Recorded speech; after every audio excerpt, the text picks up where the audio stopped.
Hali gani mwanafamilia wa channel tupendwa hii hapa ya Bizoza Media. Kama ndo mara kwa kwanza basi nikusii usisahau kusubscribe, kulike, kushare pamoja na kucomment, kwani ukifanya hivyo utakuwa umejiweka katika nafasi nzuri ya wewe kuweza kuenjoy na kufurahi pia. Tumeweza kuona namna ambavyo bwana mkubwa Diamond Platnumz anazidi kuumia juu ya kile ambacho alichoweza kumtendea bibi Zuchu, na ameweza kueleza kwa hisia kali na kusema ya kwamba kiukweli najuta sana kwa kile ambacho nilichoweza kumtendea bibi Zuchu. Natamani sana kuweza kuona maisha yake akiwa katika misingi na mikakati iliyo bora, ila ndo vile tena nimeshaharibu, hivyo sina budi kuweza kuomba msamaha katika kila jambo ambalo nimekuwa nikilitenda katika maisha yake. Mimi ni binadamu pia nakosea, hivyo sina budi kuweza kusamehewa. Najua kuna namna ambavyo nimekuwa nikimuumiza na kumfanya ajisikie mtu ambaye hana furaha, hivyo kwa hiki ambacho kilichoweza kutokea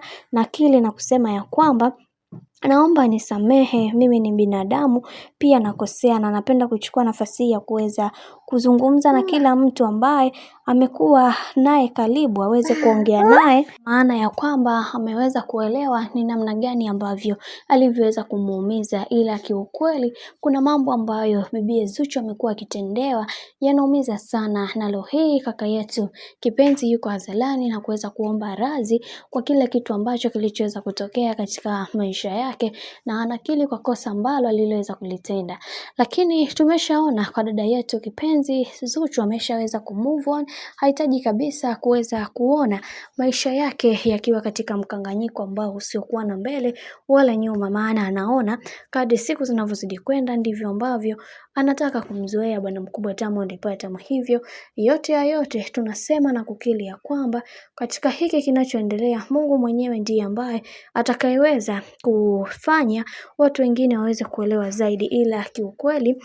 bibi Zuchu ameweza kusimamia msimamo wake ule ule ambao aliokuwa nao, kwa sababu ameshadharaulika sana na watu wengi wamekuwa wakimdhihaki na kumuona mtu ambaye hana thamani kwa namna moja ama nyingine. Ila yote ya yote tunamshukuru Mwenyezi Mungu kwa kila kitu ambacho kilichoweza kutokea katika maisha, kwani kila mtu anaamini kwenye kile ambacho anachokiamini, na wengi wao walitamani sana kuweza kujua kila kitu ambacho kinachoendelea katika maisha ya bibi Zuchu. Ila ndo kama hivyo ameweza kuchelewa, kwani kila mtu anatamani sana kuweza kuona kila kitu kikiwa katika misingi na mikakati iliyo bora, maana kuna vingi ambavyo vimeweza kutokea na wengi wao wanatamani sana kuweza kuona bibi Zuchu akiwa na amani na furaha kubwa katika